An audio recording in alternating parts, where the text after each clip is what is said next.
BP, sugar, thyroid, obesity, hormone సమస్యలని మందులు లేకుండా నేచర్ మంత్ర ఫుడ్ తో రివర్స్ చేసుకోండి.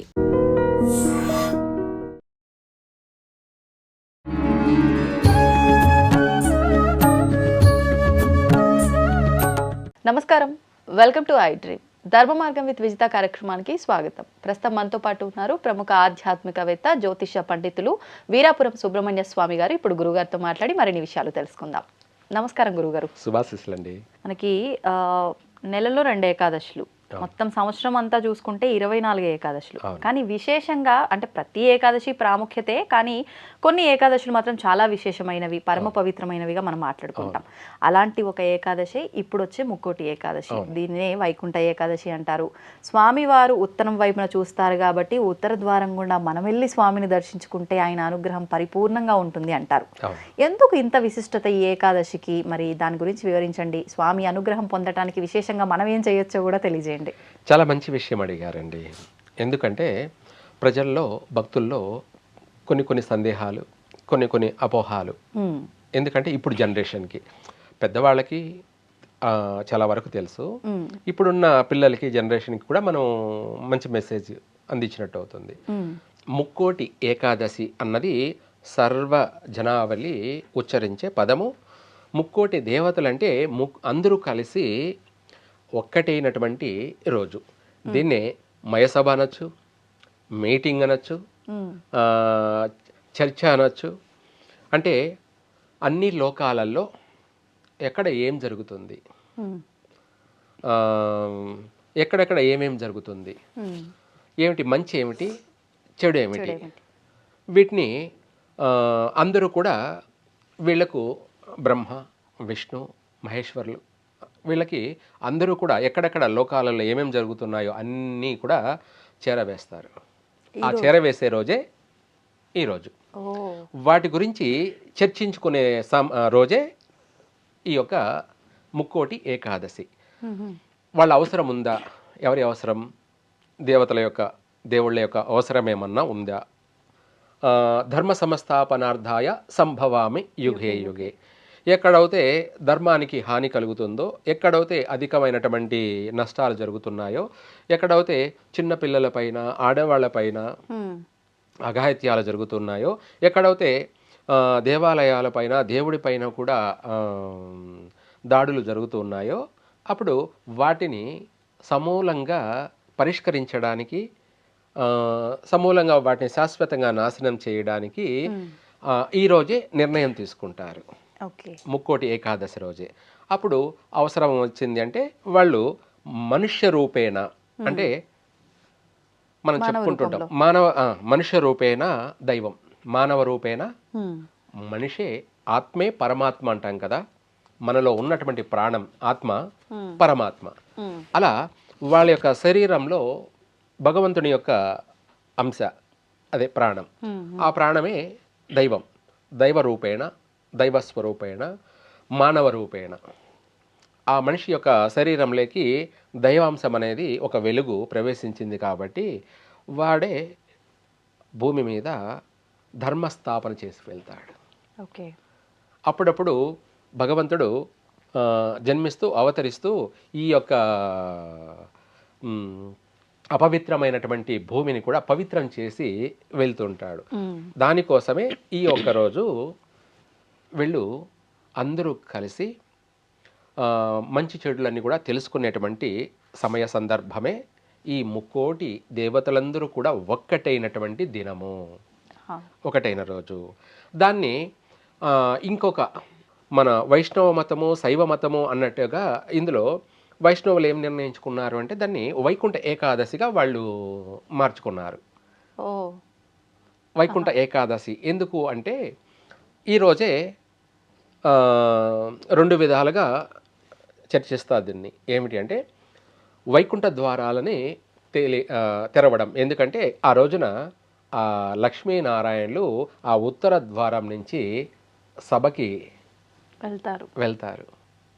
ఉత్తర ద్వారంలో నుంచే ఆ యొక్క లక్ష్మీనారాయణులు సతీ సమేతంగా వాళ్ళు ఉత్తర ద్వారం నుంచి ఈ యొక్క దేవతలందరూ ఎక్కడికి వెళ్తారు వీళ్ళందరూ అంటే కూడా సత్యలోకం అంటారు, బ్రహ్మలోకం అంటారు. అక్కడే ఇవన్నీ కూడా ఏ టు జెడ్ అన్ని విషయాలు కూడా చర్చింపబడేది, నిర్ణయించబడేది. ఎందుకంటే సృష్టి కార్యం అనేది టోటల్గా అక్కడే జరుగుతూ ఉందన్నమాట.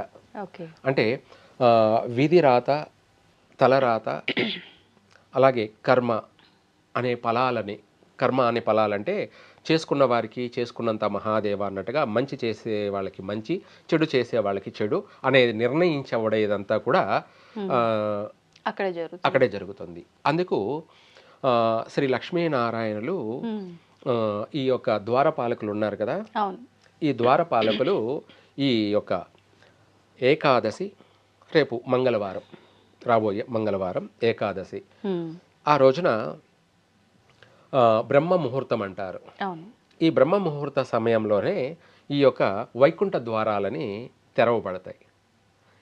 అక్కడ వైకుంఠంలో ద్వారపాలకులు వైకుంఠ ద్వారాలని తెరవడంతో ఆ యొక్క పాలసముద్రంలో అనొచ్చు, ఆ యొక్క వైకుంఠంలో అనొచ్చు, అక్కడ ఉన్నటువంటి లక్ష్మీనారాయణులు ఆ ఉత్తర ద్వారం నుంచి బయటికి ప్రవేశిస్తారు. పార్వతీ పరమేశ్వరులు కావచ్చు, లేదంటే ఇంద్రాది అష్టదిక్పాలకులు కావచ్చు, యక్షులు కావచ్చు, ఇలా అందరూ కూడా లక్ష్మీనారాయణులు కావచ్చు, అందరూ కూడా అక్కడికి చేరి ఈ రోజున ఆ రాత్రి అంతా కూడా ఆ రోజు ఆ సమయం అంతా కూడా అందరూ చర్చించుకొని వాళ్ళ యొక్క అవసరం ఏర్పడిందంటే అప్పుడు నిర్ణయించుకొని భూమిపైకి వాళ్ళు జన్మిస్తారు. భూమి మీద ఇక్కడే కాకుండా మనకు తెలియకుండా కూడా ఎన్నో లోకాలు ఉన్నాయి. ఎక్కడ వాళ్ళ అవసరం అవుతే అక్కడ వాళ్ళు జన్మిస్తూ ఉంటారు. జన్మించి ధర్మస్థాపన చేసి వెళ్తూ ఉంటారు. ఇప్పుడు మన ఇల్లు మాసిపోయింది, మురికి ఉంది, చెత్తా చెదారం ఉంది, దాన్ని ఊడ్చుకొని శుభ్రంగా నీళ్లు చల్లి క్లీన్ చేసుకుంటాం, ఇల్లునంతా శుభ్రం చేస్తాం. లేదంటే మనం పర్సనల్గా వ్యక్తిగతంగా మనము చెమట పట్టి మన నుంచి దుర్వాసన వస్తుంది కాబట్టి పొద్దున్నే స్నానం చేస్తాం. అట్లాగే వాళ్ళు కూడా జన్మించి అవతరించి భూమిపైన ఉద్భవించి దీన్నంతా కూడా క్లీన్ చేసి మనలో పాజిటివ్ థింకింగ్ అంటే మంచి ఆలోచనలు, మంచి నడవడికలు, అక్కడ మంచి మార్గాలని అన్నిటినీ కూడా వాళ్ళు శాశ్వతంగా నిర్ధారణ చేసి వెళ్తారు. దశాదిశలు అన్నీ కూడా దిక్చూచి మనకు మార్గాలను చూపిస్తూ ఎవరు ఎలా నడుచుకోవాలి, ఎవరు ఏం చెయ్యాలి, ఎవరు కూడా ఎటువంటి హాని కలగ చేయకూడదు, ఎవరికి హాని కలగ చేయకూడదు, ప్రకృతికి చీమకు కూడా హాని కలగ చేయకూడదు, మన నడవడిక ధర్మ మార్గంలో ఉండాలి, మన ఆలోచన విధానం కానీ మన నడవడిక కానీ అన్నీ కూడా అందరికీ ఆమోదించే విధంగా ఉండాలి. ఒక మాట చెప్పాలంటే చీమకు కూడా హాని కలిగించకూడదంటే మనము ప్రతిరోజు నడుస్తూ ఉన్నాము, మన కాళ్ళ కింద చీమలు లేదా ఇంకా వేరే ఇతరత్ర జీవరాశులు అన్నీ కూడా మన కాళ్ళ కింద పడి తలలు పగిలి, పొట్టలు పగిలి, కాళ్ళు విరిగి కొద్దిసేపు అవి గిరగిర తనకలాడి భగవంతుని తలుచుకుంటూ భగవంతుడా ఏమిటి నా యొక్క గతి, నా పరిస్థితి, నా యొక్క అవస్థ అని చెప్పి అవి భగవంతుణ్ణి స్మరించుకుంటూ చనిపోతాయి. మనకు దెబ్బ తగిలితే అమ్మ అంటాం. ఏమంటాం? అమ్మ అంటాం. దెబ్బ తగలగానే అమ్మ అంటాం. అప్పుడు ఏమన్నా లేదంటే పెళ్ళామ లేకపోతే ప్రియురాలా అని అనంగా తల్లి మాత్రమే అంటాం. అలాగే మనకు జన్మనిచ్చిన తల్లిని మనం గాయం వెంటనే నొప్పి తగలగాని, బాధ తగలగాని అమ్మ అంటాం. అలాగే సర్వసకల జీవరాశులు వాటికి దెబ్బ తగలగానే, హాని కలగగానే భగవంతుడా అంటాయి. ఏమిటి? దైవ నామస్మరణ చేసుకుంటాయి వాటి భాషలో. ఇందులో పక్షి భాష, అలాగే వృక్ష భాష, అలాగే జంతు భాష, మృగ భాష, ఇలా చెప్పుకుంటూ పోతుంటే అన్ని లాంగ్వేజ్లు ఉన్నాయి. మనలోనే కన్నడ, తమిళ్, తెలుగు, హిందీ, మరాఠీ, లేదంటే ఉర్దూ అనే ఎన్నో, ఈ కాకుండా లంబాడి, ఏమిటి, ఇలా ఎన్నో భాషలు ఎలా ఉన్నాయో అట్లాగే వీటికన్నిటి కూడా భాషలు ఉన్నాయి. అవి ఆ బాధను భరించలేక, తట్టుకోలేక భగవంతుడా అని చెప్పి భగవంతుణ్ణి వేడుకుంటూ ఉంటాయి. అందుకోసం వీటి అన్ని మొర ఆలకిస్తూ ఆయన అవసరం వచ్చినప్పుడు ఇట్లా వాటికే కాకుండా ఇంకా దారుణంగా ప్రకృతికి హాని కలగచేస్తూ ఉన్నారో ఆ ప్రకృతిని అంతా కూడా కాపాడడానికి భగవంతుడు జన్మించిన రోజు, లేదా ఆ రోజు నిర్ణయించి జన్మించే రోజు కూడా ఇదే. ఆ రోజే నిర్ణయం తీసుకొని ఆ రోజే జన్మించడం కూడా జరుగుతుంది. దాన్ని ముక్కోటి ఏకాదశి. అలాగే వైకుంఠ ఏకాదశిని మనం ఇందాక అనుకున్నాం కదా. ఈ వైకుంఠ ఏకాదశి ఏమిటి అని అంటే ఈ మంగళవారం వస్తుంది ఏకాదశి. వైష్ణవ సంప్రదాయ ప్రకారంగా ఆ వైకుంఠ ద్వారాలు తెరవడం, ఆ రోజున ఆ యొక్క లక్ష్మీనారాయణులు మేలుకొని ఉన్నారు, లేదంటే వాళ్ళు ఉత్తర ద్వారం గుండా ప్రకృతిని అంటే విశ్వాన్నంతా కూడా వాళ్ళు మొత్తం అంతా కూడా చూడడం అన్నమాట, పర్యవేక్షించడం. మొత్తం అంతా కూడా ఆ రోజంతా కూడా వాళ్ళు పర్యవేక్షించడం అన్నమాట. లోకంలో విశ్వంలో అన్ని లోకాలలో కూడా ఎక్కడెక్కడ ఏమేమి జరుగుతుంది, ఎక్కడ ఎటువంటి సమస్యలు ఉన్నాయి అవన్నిటిని కూడా వాళ్ళు చూసి అక్కడ వాళ్ళు అలా చేస్తున్నారు. మనం ఇక్కడ ఉత్సవ విగ్రహాలు అని చెప్పేసి ఉత్సవ మూర్తుల్ని రథంలో లేదంటే పల్లకీలో మండపంలో పెట్టుకొని మాడవీధులు అని చెప్పేసి గ్రామాల మీద అని చెప్పేసి మనము ఊరేగింపు చేస్తాం. అక్కడ ఆ స్వామివారి దృష్టి గ్రామం అంతా కూడా చూసుకుంటూ వస్తాడు. ఆయన అనుగ్రహం కలుగుతుంది. గ్రామం అంతా కూడా 3 పూలు 6 కాయల సుభిక్షంగా ఉంటుంది అని చెప్పేసి మనము గ్రామ ఉత్సవాలు జరిపిస్తాం. అదే ఆయన విశ్వమంతా కూడా పర్యవేక్షించి ఆయన చూసి ఎక్కడ ఏం చెయ్యాలి అనేది నిర్ణయించుకొని దానికి తగిన పరిష్కార మార్గాన్ని ఆయన లోకానికంతా కూడా మంచి మార్గాన్ని చూపిస్తూ వెళ్తుంటాడు. అయితే ఇప్పుడు ఏమిటి ఇదంతా కూడా అంటే ఈ యొక్క ఏకాదశి రోజున వైకుంఠ ద్వారాలు తెరవడం వల్ల దీన్ని వైకుంఠ ఏకాదశి అని వైష్ణవ సంప్రదాయ ప్రకారంగా అందరూ కూడా భక్తి శ్రద్ధలతో శ్రీమన్నారాయణ యొక్క దర్శనాలు, ఆయనకు అనేక విశేషమైనటువంటి పూజా కార్యక్రమాలు, ఉపవాసాలు, అలాగే మెలకువ అంటే ఆ రాత్రి అంతా కూడా జాగరణ చేయడం, మేలుకొని ఉండడము, ఆ తర్వాత సూర్యోదయం అయ్యే ముందు లేదా అయిన తర్వాత కానీ ఉపవాసం చెల్లించడం, అంటే 24 గంటలు కూడా ఉపవాసం ఉండడం. ఇది ఉపవాసం ఉన్నామంటే ఏదో భోజనాలు చేయమని కాదు. ఆరోగ్యం బాగలేని వాళ్ళు ఏదైనా పండ్లు, పాలు ఇవి స్వీకరించాలి. ఆరోగ్యంగా బాగా ఉన్నవాళ్ళు ఉపవాసం ఉండవచ్చు. ఆరోగ్యంగా బాగలేని వాళ్ళు ఎవరైనా సరే తినకూడదు అనేమీ లేదు. ఎందుకు అంటే తినకూడదు అనే సందేహం కూడా కలుగుతుంది. ముందు మన ఆత్మ శుద్ధి ఉండాలి.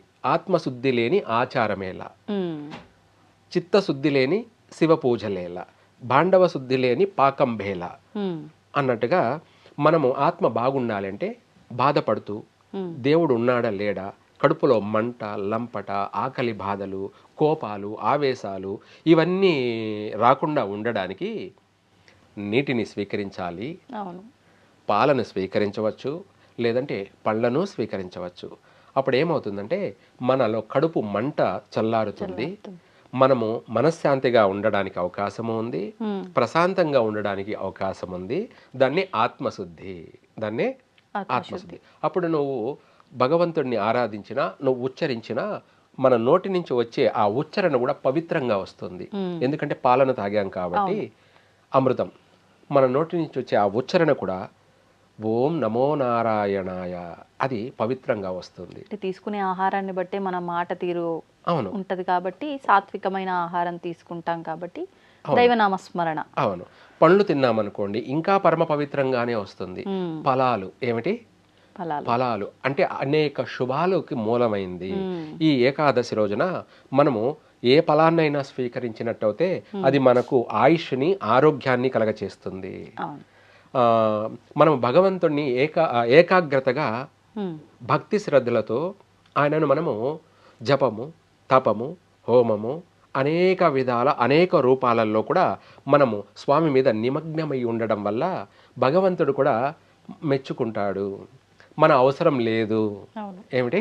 మన అవసరం లేదు. ఎందుకంటే భూలోకమంతా కూడా భక్తి మార్గంలో నిమగ్నమై ఉన్నది, సన్మార్గంలో మునిగి తేలుతూ ఉంది. కాబట్టి మన అవసరం లేదు అని ఆయన సంతోషపడతాడు, అంతే కదా. అంతే. ఇప్పుడు ఇంట్లో నలుగురు ఉన్నారు, పిల్లలు తప్పు చేశారంటే తల్లిదండ్రులు బాధపడుతూ ఉంటారు, కోపడుతూ ఉంటారు. ఇంట్లో నలుగురు పిల్లలు బాగున్నారంటే తల్లిదండ్రులు ప్రశాంతంగా ఉంటారు, అంతేగా, మనశ్శాంతిగా ఉంటారు. అట్లాగే ఆ సాక్షాత్తు శ్రీమన్నారాయణుడే భూమి మీద ఉన్నటువంటి మానవులందరూ కూడా ఆయన నామస్మరణ చేస్తూ ఎవరికి ఎటువంటి హాని కలిగించకుండా భక్తి శ్రద్ధలతో వాళ్ళు దైవనామస్మరణలో మునిగి తేలుతూ ఉండడం వల్ల ఆయన సంతోషపడతాడు.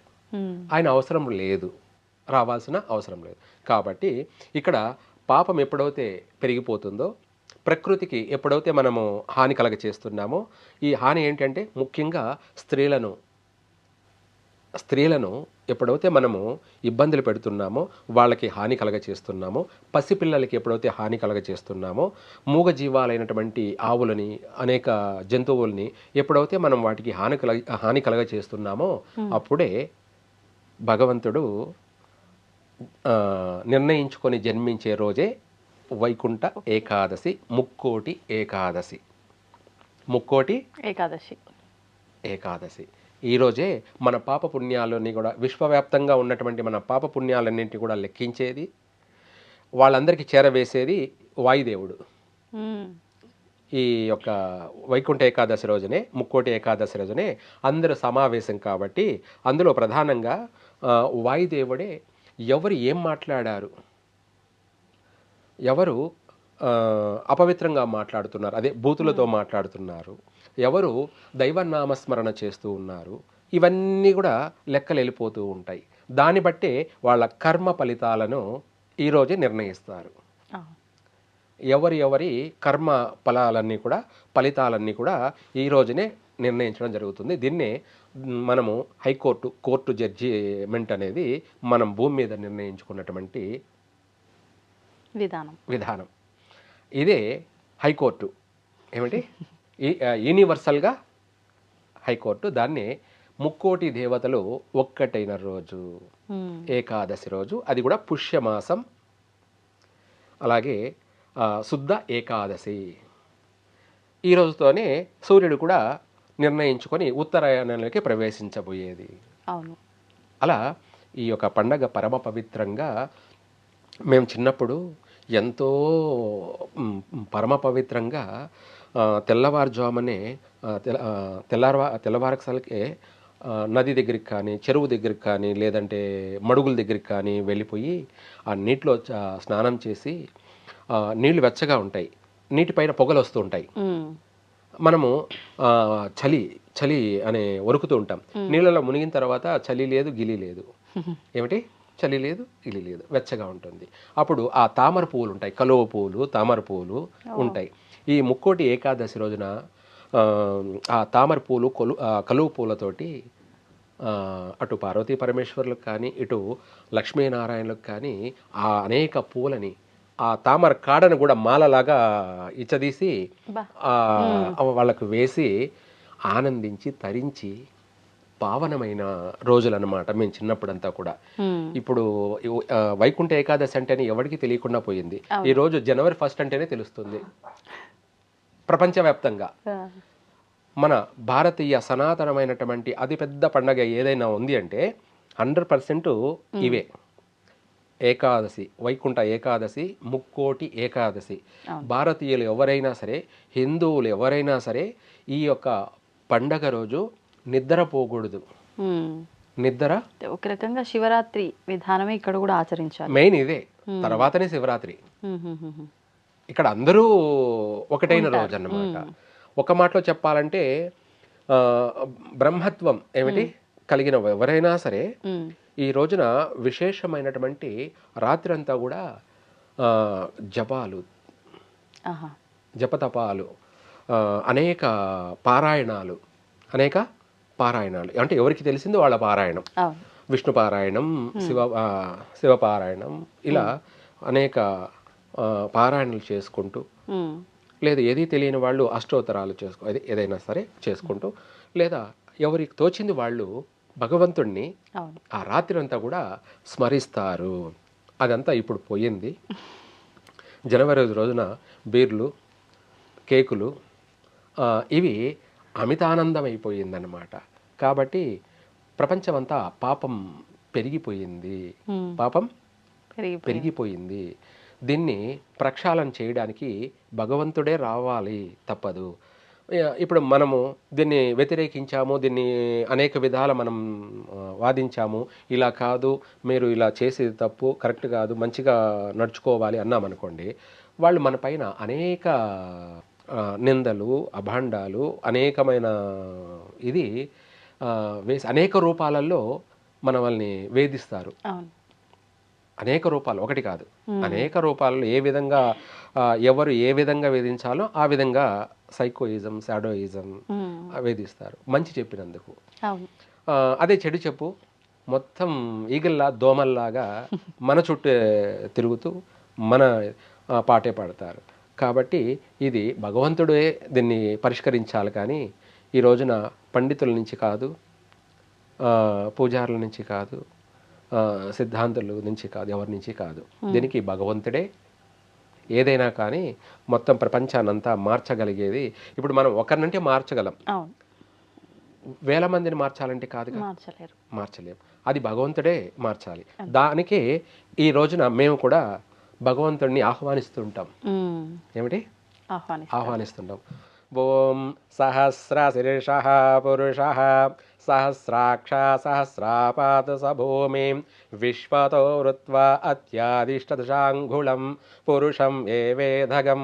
ఇలా ఆయనను మేము ఆహ్వానిస్తూనే ఉంటాం. ఆయన రాక కోసం ఎదురు చూస్తూ ఉంటాం. ఆయనను అనునిత్యం ఆహ్వానిస్తూ ఉంటాం. అందులో ఈరోజు మరీను ప్రత్యేకంగా ఆయనను, నువ్వు ఎప్పుడొస్తావు స్వామి, ఈ పాపాన్ని ఎప్పుడు ప్రక్షాళన చేస్తావు అని చెప్పి అనుక్షణం ఆయనని కోరుకుంటూ ఉంటాం. ఈ రాత్రి అంతా కూడా మేలుకొనే ఉంటాం. ఈ రాత్రి అంతా కూడా జాగరణ చేస్తాం. ఆ జాగరణ ఏదో ఖాళీగా జబర్దస్తులు పెట్టుకోనో లేకపోతే సినిమాలు పెట్టుకోనో చూడం. ఆ రాత్రి అంతా కూడా భగవంతుడిని మాత్రమే స్మరిస్తూ ఉంటాం. ఇంకా మామూలుగా కొంతమంది, చాలామంది ఆ భక్తి అనే సినిమాలు చూస్తూ ఉంటారు. భక్తి అనే సినిమాలు అంటే దక్షయజ్ఞం, లేదా పాండురంగ మహాత్యం, లేదంటే శ్రీకృష్ణ పాండవీయం, లేదా లవకుశ, ఇలాంటి సినిమాలు పెట్టుకొని అప్పుడు అంటే ఆ రాత్రి అంతా కూడా 3 సినిమాలు వేసుకొని చూసేవాళ్ళు నిద్రపోకుండా. ఎక్కడ నిద్రపోతామని చెప్పేసి ఒక టికెట్ పైన ఆ రాత్రి అంతా ఈ 3 సినిమాలు చూసేవాళ్ళు. అంటే భక్తి మార్గంలో ఉన్నటువంటి ఈ సినిమాలన్నీ చూసేవాళ్ళు. ఇప్పుడు అయిపోయాయి. ఇప్పుడు ఏవేవో చూసుకుంటూ వాళ్ళ థింకింగు, వాళ్ళ ఆలోచన, వాళ్ళ యొక్క బిహేవియరు, వాళ్ళ మనస్తత్వం చెడు మార్గంలోకి ఎక్కువగా అధికంగా నడుస్తున్నారు. అంటే చెత్త అంతా చూస్తూ వాళ్ళ టైం వేస్ట్ చేసుకుంటున్నారు, వాళ్ళ సమయాన్ని వృధా చేసుకుంటున్నారు. వీళ్ళందరూ కూడా ఇప్పుడు యువత అందరూ కూడా వాళ్ళ కన్న తల్లిదండ్రులని, వీళ్ళ యొక్క జీవితాన్ని, తన నమ్ముకున్నటువంటి భార్య పిల్లలని, వాళ్ళ తల్లిదండ్రులని ఎలా చూసుకోవాలి, ఏ విధంగా చూసుకోవాలి, వాళ్ళ యొక్క బాధ్యతలు ఏమిటి, వాళ్ళ యొక్క వాళ్ళ కోసం మనం ఏం చేస్తాము, మనకు జన్మనిచ్చారు కదా, వాళ్ళ కోసం మనం ఏం చేయాలి అని, దానికోసం భగవంతుడా ఏం చేయాలి నేను అని ఈ వైకుంఠ ఏకాదశి రోజే, ముక్కోటి ఏకాదశి రోజే ఆ భగవంతుని గురించి అన్వేషణ చేస్తే వీళ్లకు జీవన విధానం 3 పూలు 6 కాయల మారే అవకాశం ఉంది. అంటే వాళ్ళు కోరుకున్న కోరిక నెరవేరుతుంది, తీరుతుంది. వాళ్ళ కుటుంబ బాధ్యతలన్నీ కూడా తీరుతాయి. వాళ్ళ కుటుంబం బాగుపడుతుంది. ఆ చెడును చూడడం వల్ల వీళ్ళ సంసారాలు, వీళ్ళ జీవితాలు, వీళ్ళ యొక్క కుటుంబ వ్యవహారాలు, వీళ్ళ శారీరక ఇది మానసికమైనటువంటి వాటిల్లో కూడా పూర్తిగా చెడిపోతున్నారు. ఇంకా చెప్పాలంటే పరీక్ష ఏమిటి, మనిషికి పరీక్ష అనేది ఈరోజే. మనకు చిన్నపిల్లలు చదువుతున్నారు, బాగా చదివారనుకోండి స్కూల్లో ఫస్ట్ వస్తారు, చదవలేదనుకోండి ఫెయిల్ అవుతారు. అది ఆ మార్కులు నిర్ణయించేది ఎవరంటే సీనియర్ అయినటువంటి ఒక టీచర్. వీళ్ళు రాసిన దానికి మంచి మార్కులు ఎన్ని వచ్చాయి, రాంగ్ మార్కులు ఎన్ని వచ్చాయి నిర్ణయించేసి పాస్ అయ్యారు. 75 మార్కులు పాస్ మార్కులు. ఆ టీచర్ మనకు అది నిర్ణయించి ఇస్తాడు. అదే ఈ వైకుంఠ ఏకాదశి రోజే ఎవరు ఏం చేశారనేది మార్కులు ఫలితాలు నిర్ణయించబడతాయి. ఫలితాలు వచ్చే రోజు ఎవరు ఎంతమంది పాస్ అయ్యారు, ఎంతమంది ఫెయిల్ అయ్యారు అన్నది నిర్ణయించే రోజే ముక్కోటి ఏకాదశి, వైకుంఠ ఏకాదశి. ఈ రోజున అందరి కరెక్షన్ జరుగుతుంది. అందరి తలరాతలు, అందరి విధి రాతలు, అందరి జీవితాల్లో అన్నిటినీ కూడా నిర్ణయించబడే రోజు ఈ వైకుంఠ ఏకాదశి రోజు. ధన్యవాదాలండి. సర్వే జన సుఖినో భవంతు. And for more videos, Please subscribe to iDream. Please subscribe to iDream. Please subscribe iDream. And please subscribe to iDream. For more videos, subscribe to iDream. please like, share and subscribe to the channel. Congratulations, iDream. Subscribe to iDream. Subscribe to iDream. So subscribe to iDream Media. iDream ki iDream team andarki huge congratulations. Please subscribe iDream Media. Please subscribe to iDream. Subscribe iDream. Please subscribe to iDream. iDream అంటే నా కళల ఛానల్ను subscribe చేసుకున్న నోరు తిరుగుతలేదు, మీరైతే గంట గుర్తు కొట్టండి. For more such videos, please subscribe to iDream. Subscribe to iDream. Please subscribe to iDream. Please subscribe iDream Media. Please do subscribe to iDream. Please subscribe to iDream Media. For best entertainment and information, please subscribe iDream. And don't forget to subscribe to iDream.